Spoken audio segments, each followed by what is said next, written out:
জয় গুরু। নমস্কার সবাইকে।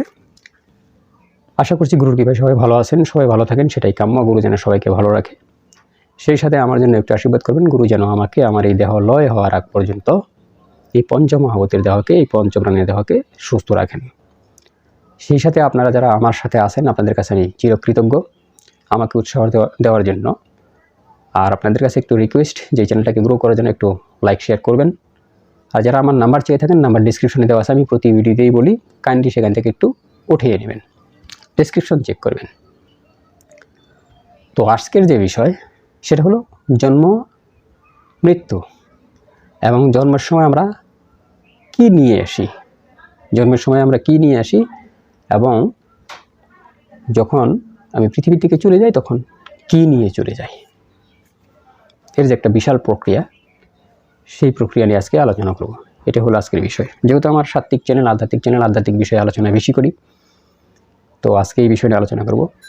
দেখেন, কোশ্চেন আছে একটা, ডিম আগে না মুরগি আগে? একটা কোশ্চেন আছে, এটার সদুত্তর পাওয়া মুশকিল। তার পরবর্তীতে লাস্টে ধরে নেওয়া হয় যে হ্যাঁ, ডিমই আগে। সেটা আবার কেউ মানে না, আবার আরেকজন লাস্ট বলে না, মুরগি আগে। তো এটা হলো দ্বিধাদ্বন্দ্বের মতো একটা কোশ্চেন। তো এখন আমি যদি প্রশ্ন করি যে আমার জন্ম আগে না মৃত্যু আগে, সেটাও একটা প্রশ্ন, বাট আমি যদি গোড়া থেকে শুরু করি, গোড়া থেকে বোঝা শুরু করি, একদম একটা ফার্স্ট লেভেল থেকে যদি আমি বোঝা শুরু করি,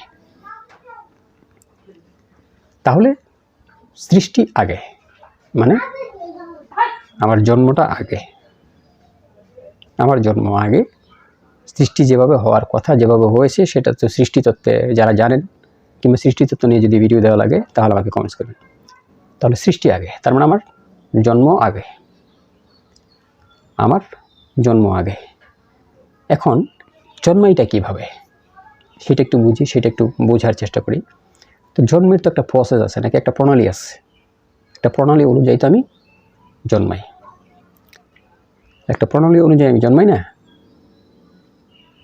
আমি আমার পিতা পৃথিবীর থেকে খাবার আহরণ করে, সেখান থেকে তার শক্তি উৎপন্ন হয়, সেই শক্তিটা মাতৃগর্ভে যায়, সেখান থেকে একটা প্রক্রিয়া অনুযায়ী আমি জন্মগ্রহণ করি এবং আমার পৃথিবীতে আসতে 9 থেকে 10 মাস সময় লেগে যায়। দ্যাট মিনস আমার জন্ম হইতে পৃথিবীতে আসতে প্রায় 9 থেকে 10 মাস সময় লেগে যায়। তাহলে আমার জন্ম হতে যদি এতদিন সময় লাগে, তাহলে মৃত্যুটা কি আমার খুব তাড়াতাড়ি হয়ে যায়? কোশ্চেন থেকে যায় না?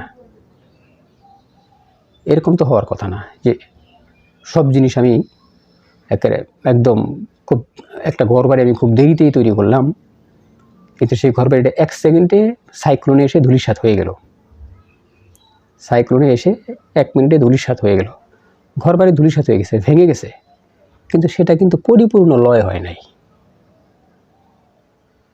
পরিপূর্ণ লয় হয়ে গেছে, বিন্দুতে পরিণত হয়েছে? হয় নাই। সেটা কিন্তু বিন্দুতে পরিণত হইতে গেলে লম্বা সময় লাগবে। সেই পদার্থগুলা, সেই আসবাবপত্রগুলা বিন্দুতে পরিণত হইতে গেলে লম্বা সময় লাগবে।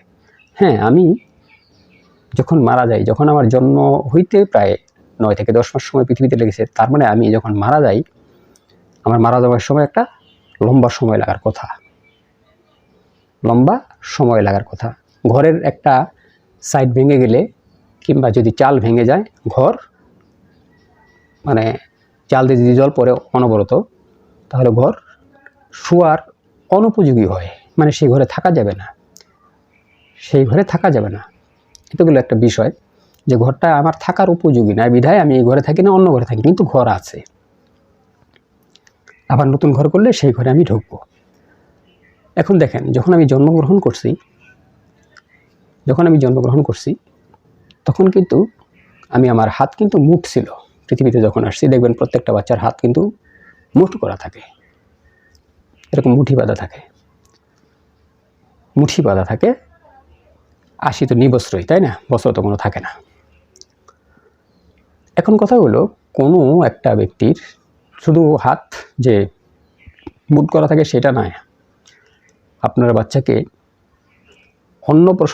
অন্নপ্রাশন করার আগ পর্যন্ত আপনারা জানেন কি জানেন না বলতে পারবো না, তার আজ্ঞাচক্র কিন্তু, আজকে একটা গুপ্ত টিপস দিলেন, তার আজ্ঞাচক্র কিন্তু 100% অ্যাক্টিভ থাকে, কিন্তু সে বলতে পারে না। যার জন্য অনেক সময় দেখবেন অনেক বাচ্চা হাসে আবার কাঁদে, হাসে আবার কাঁদে, আবার দেখবেন একা একাই খুব খেলতেছে, আজকে যেটা বললাম, আপনার বাচ্চার অন্নপ্রাশনের আগ পর্যন্ত তার এই আজ্ঞাচক্র 100% অ্যাক্টিভ থাকে, যার জন্য তার কারো প্রয়োজন পড়ে না। কারণ সে কখনো তার অতীতে চলে যায়, অতীত দেখে, অতীত যদি খারাপ হয় তাহলে অনেক সময় সে একাই কান্নাকাটি করে পেট পরিপূর্ণ থাকার পরবর্তীতেও। আবার সে হয়তো তার সাথীদের সাথে সে তাকে দেখে, তখন একাই হাসে, একাই খেলে। এই যে একটা আজকে কথা বললাম, এগুলো সব খুব গোপন কথা। তো 100% অ্যাক্টিভ থাকে তার আজ্ঞাচক্র মুখে অন্নপ্রাশন দেওয়ার আগ পর্যন্ত। যখনই অন্ন খাওয়া শুরু করে, পঞ্চমহাভূতের জিনিস যখনই আস্তে আস্তে সে খাওয়া শুরু করে, এবং তামসিক জিনিসগুলো যখন আস্তে আস্তে সে খাওয়া শুরু করে, আস্তে আস্তে করে তার আজ্ঞাচক্র অ্যাক্টিভিটি কমিয়ে ফেলে, আস্তে আস্তে কমে যায়। ইভেন আরেকটা জায়গা আছে, সেই জায়গার কথা আমি বলবো না, সেটা একদমই বলা যাবে না। আচ্ছা, ওটা বললাম, এটা গেল। এখন দেখেন সে হাত কিন্তু মুঠ করা থাকে, তার মানে কি তার হাতে কিছু আছে, কোনো না কোনো কিছু আছে। আমি আরও ভিডিওতে বলেছি, আমার হাত যদি খালি থাকে তো আমি এইভাবে হেঁটে যাব, হাতটা মুঠ করার কোনো প্রয়োজন নাই। প্রয়োজন আছে, আমার হাতে যদি 10টা টাকা থাকে, 5টা টাকা থাকে, তাহলে আমি হাতটা মুঠ করে রাখবো, তার মানে আমার হাতে কিছু আছে, হাত খোলা যাবে না, খোলা গেলে মানে খুললে পড়ে যাবে। এখন যখন সেই বাচ্চা আসে তখন কিন্তু হাত মুঠ করা থাকে, হাত মুঠ করা থাকে। তার মানে কি তার কাছে কিছু আছে যেটা সে দিতে চায় না বা ছাড়তে চায় না। চিন্তার বিষয়গুলো জেনে নেবেন গুরুমুখী হয়ে, ছাড়তে চায় না। কিন্তু আমি যখন পৃথিবী থেকে চলে যাই, পৃথিবী থেকে একদম চলে যাই, তখন দেখুন হাত আস্তে করে কিছুক্ষণ পরে, যদি সময় একটু বেশি লাগে, আস্তে আস্তে হাত খুলে যায়। আর বাচ্চা পৃথিবীতে আসার পরবর্তীতেও তার হাত আস্তে আস্তে আস্তে আস্তে আস্তে আস্তে বেশ কয়েক মাস পরে সে পরিপূর্ণ হাত খোলে, কমপক্ষে 2-3 মাস পরে পরিপূর্ণ হাত খোলে।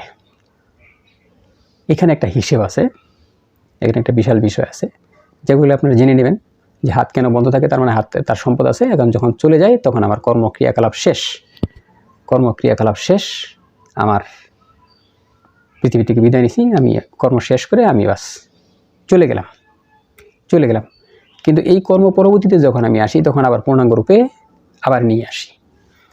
এইটুকুর একটা প্রসেস জন্ম মৃত্যুর। এখন এই যে আমি যখন মৃত্যুবরণ করি, আমার দেহ থেকে যখন প্রাণবায়ু চলে যায়, তো প্রাণ, অপান, সমান, ব্যান, উদান, 5টা বায়ু তো জানেন, আপনারা সবাই জানেন, এই বিষয়ে আমি ভিডিও দিয়েছি। তো চলে যাওয়ার সাথে সাথেই কি আমি মৃত? সম্পূর্ণ মৃত না, চলে যাওয়ার সাথে সাথে আমি সম্পূর্ণ মৃত না, ওই ভাঙা ঘরের মতো।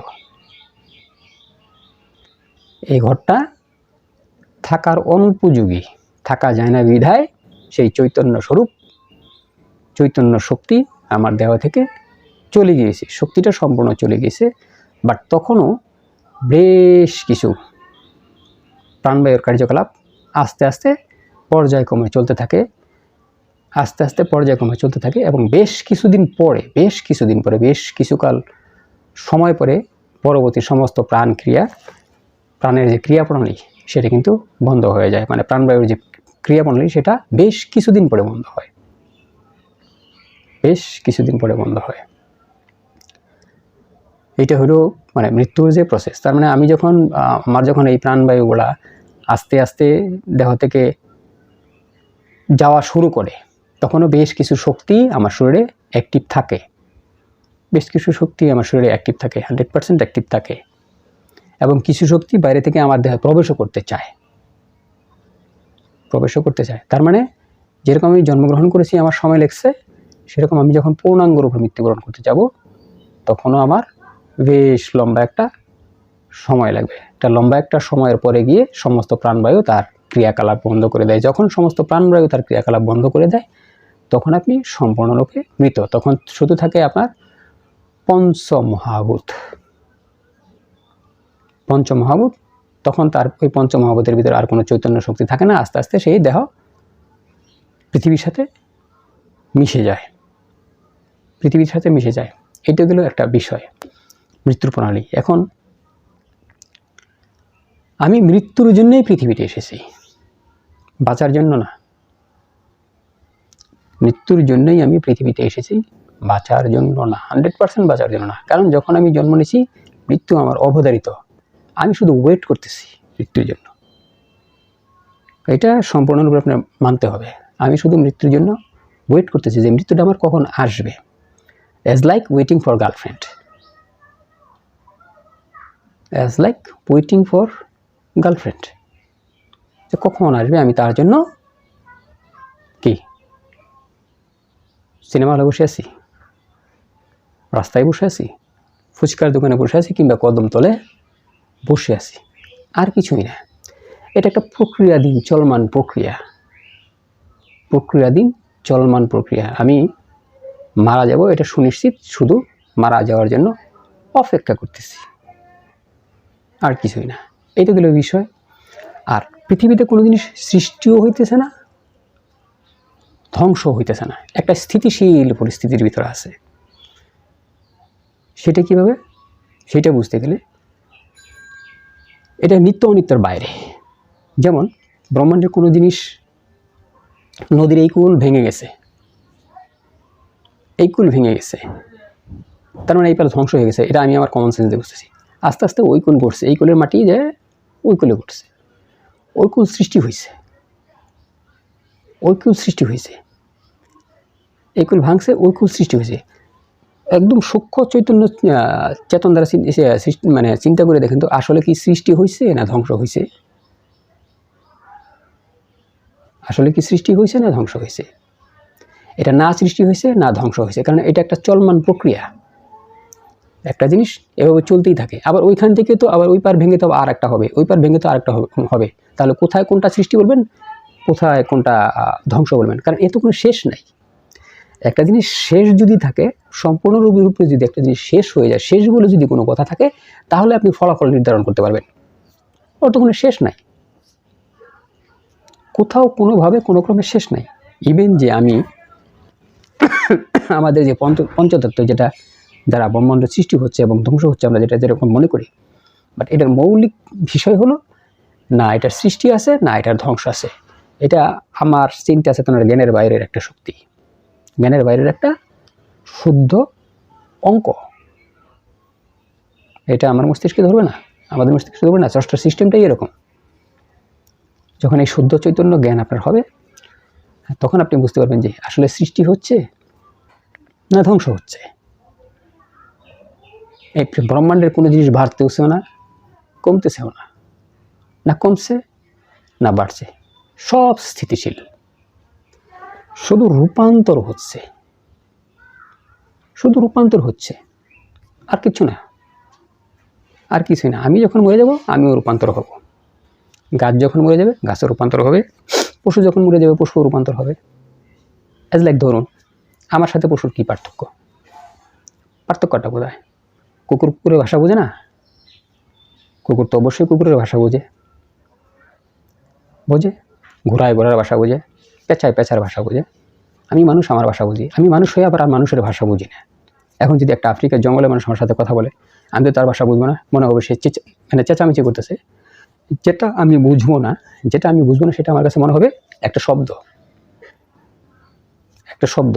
আকাশের ডাক দেয়, সে আকাশের ভাষা আমি বুঝি না, হ্যাঁ আকাশের শব্দ করছে, আকাশে অনেক শব্দ হইতেছে। ঢাকঢোল বাজায়, ঢাকঢোলের শব্দ আমি বুঝি না, কিন্তু ওইটারও একটা ভাষা আছে যেটা তরঙ্গের সাথে কথা বলতে পারে। আমার কাছে মনে হয় ঢাকের শব্দ হচ্ছে। যখনই আমি কোনো যখনই আমি কোনো শব্দকে বুঝতে পারবো, তখন ওই শব্দটা হলো ভাষা। আর যখন আমি ওই শব্দটাকে বুঝতে না পারবো, তখন ওই শব্দটা হবে শব্দ। এটা হচ্ছে মৌলিক সিস্টেম, পৃথিবীর সিস্টেম। যাকে এই সমস্ত বিষয়ে কথা বলতে গেলে অনেক কথাবার্তা এসে যায়। তো প্রকৃতির যে মানে যে বিষয়টা আমি মুখ্য বললাম, যে আসলে যেরকম আমি মাতৃগর্ভে দেরিতে আস্তে আস্তে জন্মগ্রহণ করি, আমার মৃত্যুটাও এরকম আস্তে আস্তে হয়। এবং সেম আমি আবার ওই প্রণালীতে যখন আস্তে আস্তে আবার পৃথিবীতে আসি, আস্তে আস্তে উদয় হই, আস্তে আস্তে মাতৃগর্ভে আসি এবং সেই একই প্রণালীতে আস্তে আস্তে বিলীন হই। এটা একটা প্রসেস, ব্রহ্মাণ্ডের একটা প্রসেস। না এটা শেষ আছে, না এটা শুরু আছে। এর জন্য এটা মানে কি বলবো, এর ধ্বংসও নেই, এর স্থিতিও নেই, এটা আমরা বলতে পারবো না। এটা এর সৃষ্টিও নাই, এর ধ্বংসও নাই, এটা বলতে পারবো না। এটা আমাদের জ্ঞানের ঊর্ধ্বে, জ্ঞানের বাইরে। তো আজকে এই পর্যন্তই। জয় গুরু, নমস্কার সবাইকে।